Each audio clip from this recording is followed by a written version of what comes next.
Hello दोस्तों, नमस्कार। मैं अपने यूट्यूब चैनल में आप सभी का स्वागत करती हूँ। शिव विवाह गीत अच्छा लगेगा तो लाइक कीजिएगा, नए मेरे चैनल पर तो सब्सक्राइब कीजिएगा और कमेंट में बताइएगा कैसा लगा मेरा गीत। प्लीज़ आप लोग सपोर्ट जरूर कीजिएगा मुझे। फूल रे गैली गौरा बाबा फूलवरिया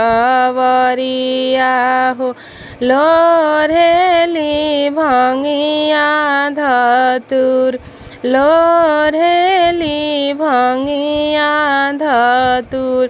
बासाहा चढ़िया अइले जोगिया तपसिया हो, सब फूलवा देले छितराय, सब फूलवा देले छितराय, रोते बिलखते गौरा घरे चली आइली हो, आमा गोदिया रोदाना पासार, आमा गोदिया रोदाना पासार, केई तोहके मरले गौरा केई गरियवले हो, काहे तोहर मनवा मलिन, काहे तोहर मनवा मलिन, कैसे के कहिया माँ कैसे बताई हो, हमारो से कहलो ना जाए,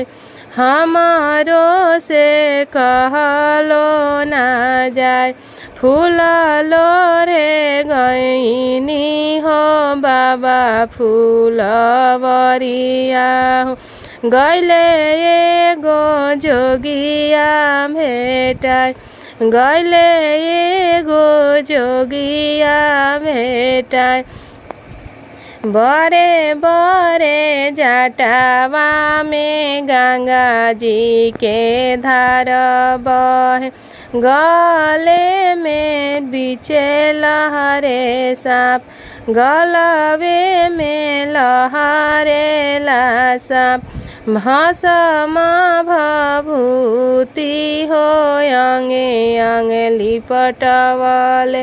गोरावा में फाटल बा बेवाय, गोरावा में फाटल बा बेवाय, बाघावा के छलाया माँ कमर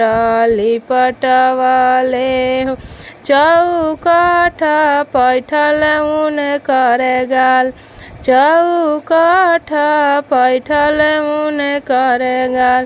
उहे जे जोगिया माँ फूल छितरवले हो, बहिया मोरो दिहले ममोर, बहिया मोरो दिहले ममोर,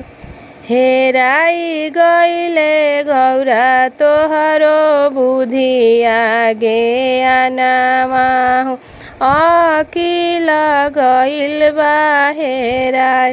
अकिल गईल बा हेराय, उहे तरले तीनों लोक के मालिकावा, हमारो जे लागेले दामाद, हमारो जे लागेले दामाद, फूललो रे गैली गौरा बाबा फूलवरिया हो,